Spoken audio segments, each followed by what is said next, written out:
Good morning and welcome everyone to the second day of this year's Shopware Community Day, which we dedicate to our developer community.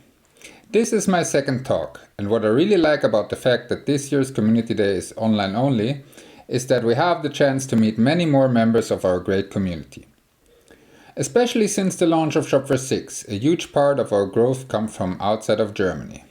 So welcome everyone wherever you are located at the moment. The title of my talk might sound a little bit weird, especially coming from a guy who never saw a university from the inside.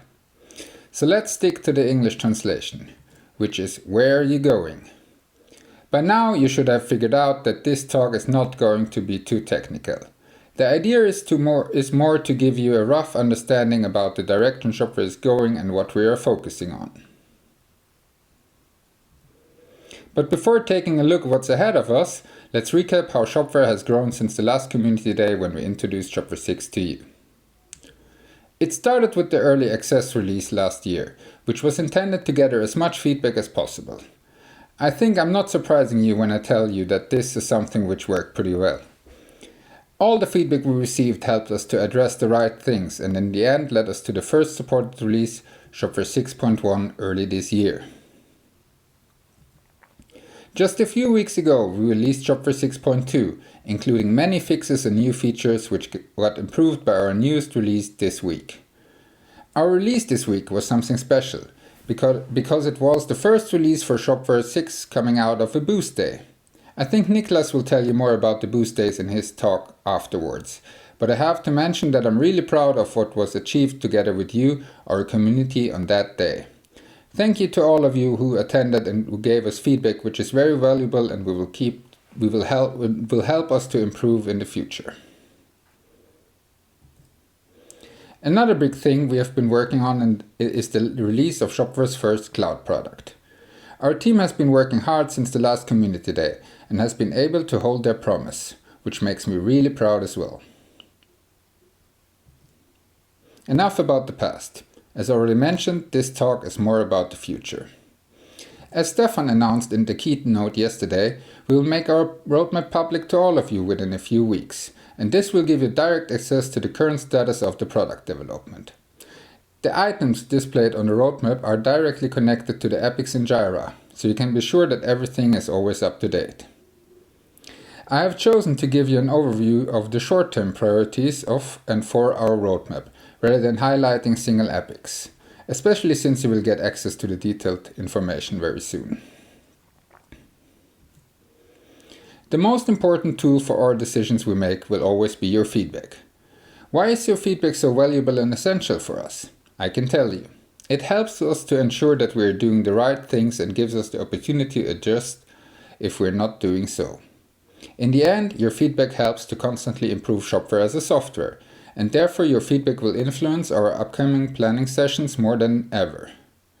And we want you to gain more transparency and influence concerning our product roadmap through feedback in the short term. Second, in my talk yesterday I already mentioned that our primary focus at the moment is to gain reliability and to stabilize the foundation so Shopware 6 is prepared for the great thing it was created for. That's why we will work hard to remove as many debt issues from the backlog as possible within the next updates, and continue to improve Shopware 6. Last but not least, we want to heavily invest to boost our quality metrics by maximizing the test coverage.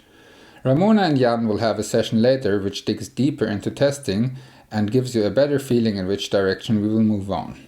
Automatic testing is an essential part when it comes to reducing the overhead when making changes into a software, especially if you want to move forwards continuous integration. We will make sure to really do our homework here and to set the right standards. Simply said, we want to see you with a big smile while deploying on a Friday. Now that we have our 3 short-term priorities clear, I will tell you about how we want to deal with updates in the future. Of course, it's not like just pressing a button and suddenly it's done. It is a process and a kind of change in the mindset because it affects nearly everything we're doing. So expect it to take some time until we make it to our final vision, but already today we are working on many things moving us in this direction. The main goal is to speed up everything a little bit and to be able to ship things when they are ready, instead of waiting until they can be released as a part of a bigger update. Let me explain that a little bit more. As I said, this change affects nearly everything in our product development, and the first point to prove this is when we are talking about the requirements. Already in this first step, we tried to cut down the idea into several iterations. The goal is to have a first stable version of a feature in production as fast as possible. As soon as something hits the ground, we are able to gather your feedback and other relevant indicators to steadily improve the implementation based on this and restart developing. Of course, this only makes sense if you don't have to wait for 3 months for the next update to add the next iteration and collect feedback again. Therefore, our goal is to cut our releases down into smaller chunks and to ship them faster but with fewer changes. We know that this has an impact on your daily business as well, and we want to make the transition as smooth as possible for everyone involved. Next, I will show you the first point we will commit to. Again, we are open for your feedback and able to adapt if required. Our releases will follow a strict workflow which makes sure that everyone is able to prepare for the newest version. We know this is essential, especially if you're a publisher or a community store and need to make sure that your extension can be used with the newest version. You might be worried now, based on the experience from updates in the past, but as I mentioned before, those updates will contain less changes than you're used to. The first indicator of what you can expect from an update is its version number. We believe that it is important to have a clear specification of different version types everyone can rely on. Only the changes made in a new version should be taken into account when it comes to the definition of its version number. We have always had our own specification, which was close to the well-known Semver specification. So I think it's no surprise that our decision is to completely switch to Semver, of course with a small addition from our side. Let's take an example. Shopware 6 is the product in question, and this is why the version always will be prefixed with a static 6. So our next major release would be the version number 6.3.0.0, and the minor release after that would be number 6.3.1.0. So after the leading 6, we fully stick to the proven Semver specification. Currently we are preparing this change, and of course we will let you know as soon as all decisions are taken, to make sure that you have enough time to prepare for this. As mentioned before, we believe that improving the quality checks for new updates are essential. But not only automated testing is what we have to address. Also the software quality in general is what we are working on. It starts with a thing which sounds simple but is very powerful. We will commit to global guidelines for development, created to improve the overall quality of Shopware and shared by every team working with the software. This also helps us a lot to improve all quality-related workflows and to make sure that everything we ship is in the right condition. We believe that with these 3 commitments, we have a stable foundation and that we're ready to start speeding up the development of Shopware 6. The next session on our tech track will be all about our community. And who could talk to you better about that than our evangelist Niklas? But I would like to point out one major thing before finishing this talk and handing over to him. Since we released Shopware as an open source project a few years ago, our developer community has seen a massive growth and gained a lot of traction, especially from the Magento community.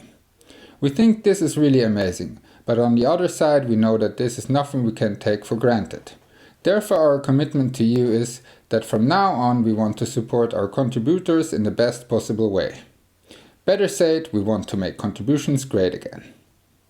Also here, this is a process that we just kicked off, and we have to address multiple things to become outstanding in this area.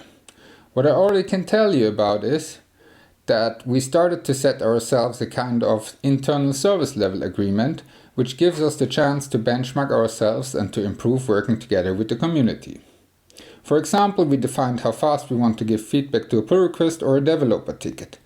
We will try to even redefine these SLAs until we feel that everybody involved around contributions considers us as helpful and less as a bottleneck in this process. There are many more things coming up, and as I said, Niklas will go into more detail. But I just wanted to make sure that you all know that your contribution is something which is super important for us. We highly appreciate it, and we are going to invest heavily to make a contribution as easy as possible for you. Thank you very much for listening in and have fun with all the great sessions coming up today from our awesome speakers.